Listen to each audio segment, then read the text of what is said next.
Do you call it magic, or do you call it being an illusionist? So how would you explain it?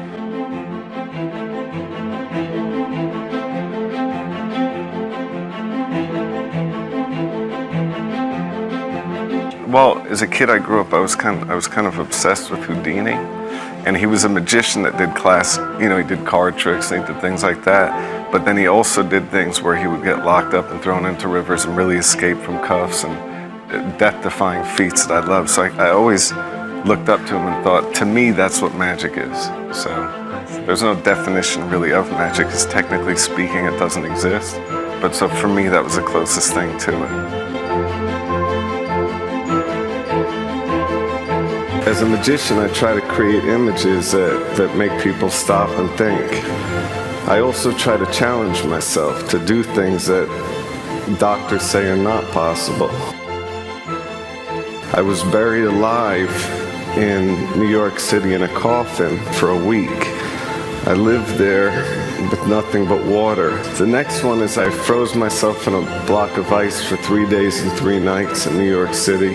The one after that, I stood on top of a 100-foot pillar for 36 hours. Next, I went to London. In London, I lived in a glass box for 44 days with nothing but water. My next pursuit was I wanted to see how long I could go without breathing, like how long I could survive with nothing, not even air.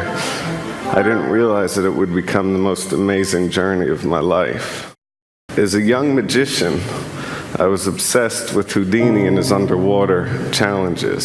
So I began early on competing against the other kids, seeing how long I could stay underwater while they went up and down to breathe, 5 times while I stayed under on one breath. By the time I was a teenager, I was able to hold my breath for 3 minutes and 30 seconds. I would later find out that was Houdini's personal record. In 1987, I heard of a story about a boy that fell through ice and was trapped under a river. He was underneath not breathing for 45 minutes. When the rescue workers came, they resuscitated him and there was no brain damage. His core temperature had dropped to 77 degrees. As a magician, I think everything is possible. And I think if something is done by one person, it can be done by others. I started to think if the boy could survive without breathing for that long, there must be a way that I could do it. So I started researching into pearl divers, because they go down for 4 minutes on one breath. And when I was researching pearl divers, I found the world of free diving. The first thing that I learned is when you're holding your breath, you should never move at all. That wastes energy, and that depletes oxygen and it builds up CO2 in your blood. So I learned never to move, and I learned how to slow my heart rate down. I had to remain perfectly still and just relax and think that I wasn't in my body and just control that. In 4 months of training, I was able to hold my breath for over 7 minutes. I wanted to try holding my breath everywhere. I wanted to try it in the most extreme situations to see if I could slow my heart rate down under duress. I decided that I was going to break the world record live on primetime television. So I started full focus. I completely trained to get my breath hold time up for what I needed to do. I'm here with David Blaine, who is about to risk his life in an attempt to break the Guinness World Record for holding his breath underwater. The current record is 16 minutes and 32 seconds. David, are you ready? I'm very ready. Thank you for having me. What are you doing now?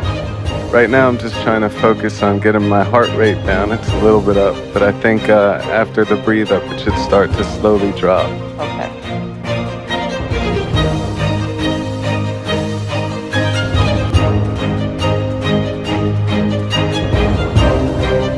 Things are happening right now. Things are happening like what? Well, there's low oxygen in the body, and so his body's responding.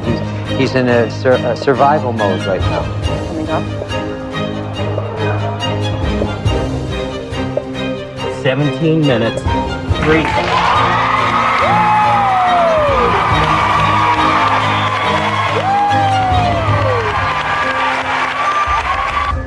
As a magician, I try to show things to people that seem impossible. And I think magic, whether I'm holding my breath or shuffling a deck of cards, is pretty simple. It's practice, it's training, and it's